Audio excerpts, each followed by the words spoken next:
All right, now let's take a look at that World Bank's Nigeria Development Update that has both good and bad, and we've seen different reaction from the federal government on it. That report, the flagship report series, it's released twice a year by the World Bank. The October 2025 edition was titled From Policy to People, Bringing the Reform Gains Home, focusing on the need for urgent action to bring down inflation and expand social protection for the vulnerable households. So the report captured that there's been positive economic growth in the country.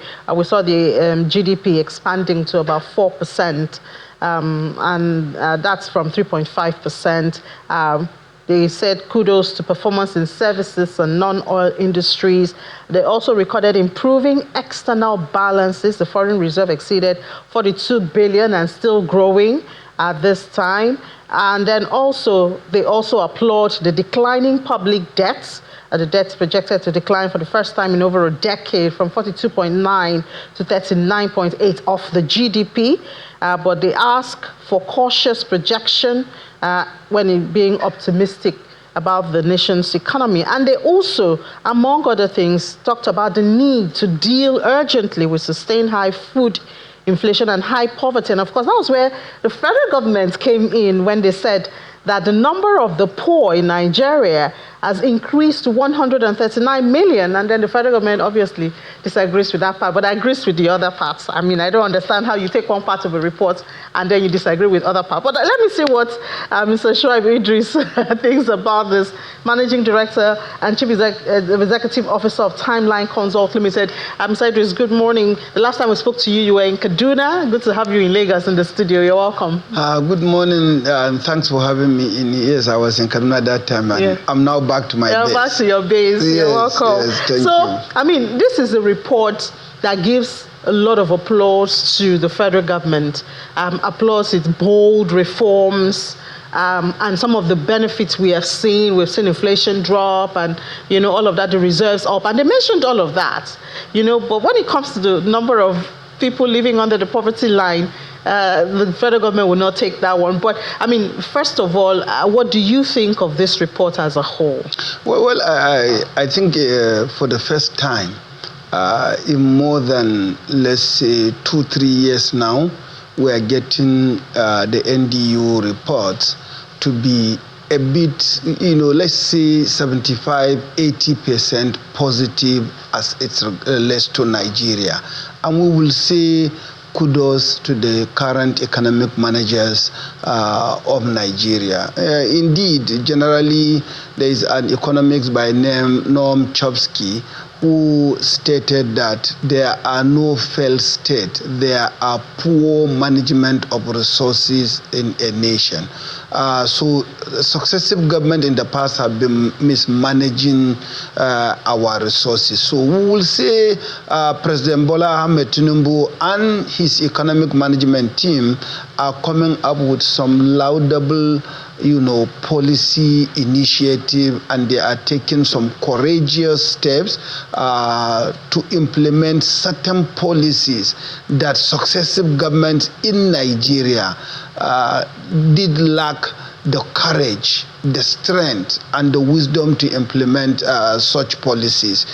We don't need to reel them, they are known and we are feeling them. World Bank coming in with this report, we thank them for being forthright and straight.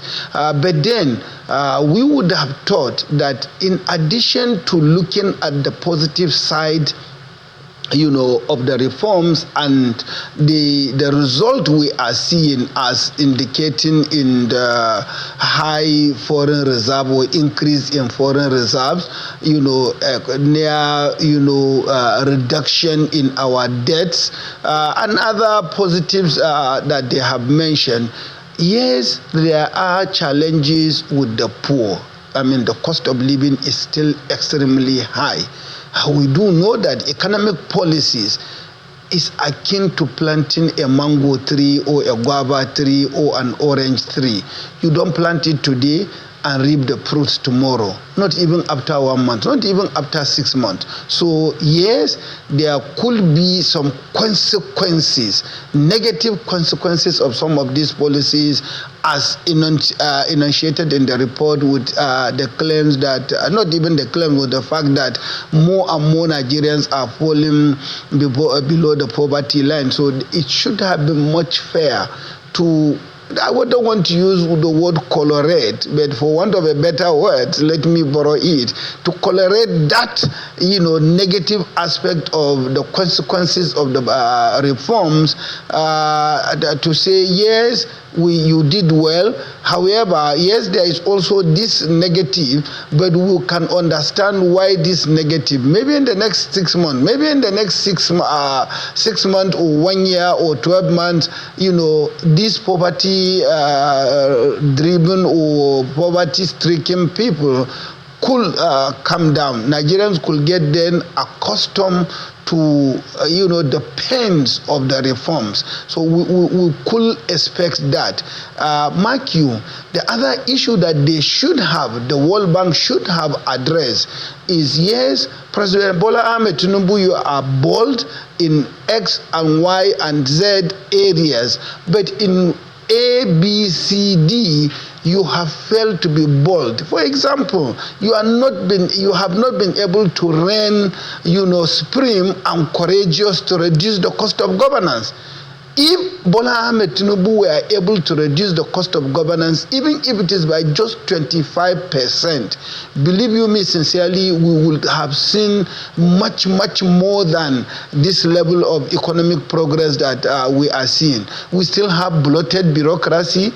We still have numerous, agencies that, successive government have had series of reports, including white paper, that we need to shrink the cost of government, we need to reduce the size of governance, but Bola Ahmed Tinubu appears to lack the courage to hit the nail on the head as far as that is concerned. But where the commoners are concerned, taxation, devaluation, this and that, he has the courage to do much of that. Well, they also have that as one of their suggestions. They said improving public spending efficiency. And that's their suggestion, because obviously Nigeria is an independent country.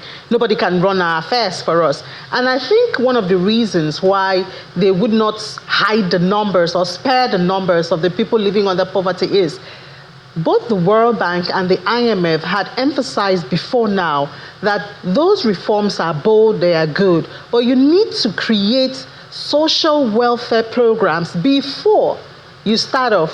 But we know that, the social welfare program is even still being created at this time. And I guess that is why we have the consequences spill over to the very poor. But the thing that we should be discussing now, so the World Bank, apart from improving public spending efficiency, they talk about Nigeria lacks weak job creation. And we know this lies mostly with the private sector. Thank you. Now, if it lies with the private sector, and we have bureaucracy still on, we have ease of doing business still being hampered, and all of that, I wonder how we can deal with this weak job creation. Capital, like we say, is a citizen of any country. It goes where it is most welcome. Here you are. You have Nigerian entrepreneurs coming in to start businesses, and what do they get? There are fewer roads, electricity supply is still in short, water insecurity and what have you. As if that is not enough. Let me tangentially touch on one of the burning issues today in the country, the relationship between Dangote Refinery and Nufeng and Pengassan. You have an entrepreneur who is bold enough to put in $20 billion of his hard-earned money, and yet, instead of looking at this project as a national interest, Labour is fighting that individual. Now, INI and Nigerians, let's look at this issue pragmatically. If a Nigerian could get this kind of an attack, how much more of a British or a Chinese or an Indian, entrepreneur that will come to us. So as long as we want job creation, we have to do what? We have to give an enabling environment for investors to come in and tap into the wealth of this country. We have enormous amount of agricultural land that we can get investors to invest. We have enormous amount of mineral resources that we can get investors to come in and mine. We have enormous amount of processing and other sectors of the economy that really we should be able to attract foreign direct investment, not as portfolio investors, but as in active manufacturing concerns. And the moment we get that, then we will be able to create employment opportunity. We could be able to create jobs. The 20-30 million youths that we are having on the street of Nigeria not being able to get jobs, they could then get job. But if we don't tame these issues, we will not have, the needed job opportunities that our teeming youth could latch onto. So, do you see the government on the path of intentionally dealing with these issues? Because, the pushback when they had the poverty number was really hard, no, we don't have more poor and everything. And people say, if you do not accept, then how do you now work towards it and find a solution to it? Because when you talk about job creation being weak, then obviously you expect more people to be out of work. You expect poverty to obviously increase. Incidentally, that would lead to more insecurity and all of that. Do you see the government on the path of intentionally dealing with these challenges that even though we have the macroeconomic success and gains, we still deal with at the micro level? Well, I will answer it in two ways. I will say yes, there are some steps the government has taken, and really we commend the government. We used to complain of multiplicity of taxation. Now, taxation as an issue before entrepreneurs by January 1 will become a thing of the past. We used to have policy somersault. We were having a bit of gray area in terms of accessing foreign exchange. These are things of the past. So glory be to God, those are some of the steps the government is taking, and we do hope that they will continue in that. However, just like the report did highlight, there is need for government to do even more. Number one, we still complain about inadequacy of infrastructure in Nigeria, and the cost of implementing infrastructural facility provision is so humongous. When you benchmark, say, a 1 kilometer road in Nigeria, the cost of doing it would say the same 1 kilometer road, say, in Kenya or nearby Ghana or even Benin Republic, you realize that the price we pay for 1 kilometer road is 10-20 times higher than what, say, a Benin Republic government would have paid or a Ghanaian government would have paid. So there is need to do that. And unless otherwise, President Bola Ahmed Tinubu wakes up and ran on some of these things, honestly, we may never see an El Dorado in the near future. That speaks to leakages again. Yeah. Because they are being carried out by the government. Naturally.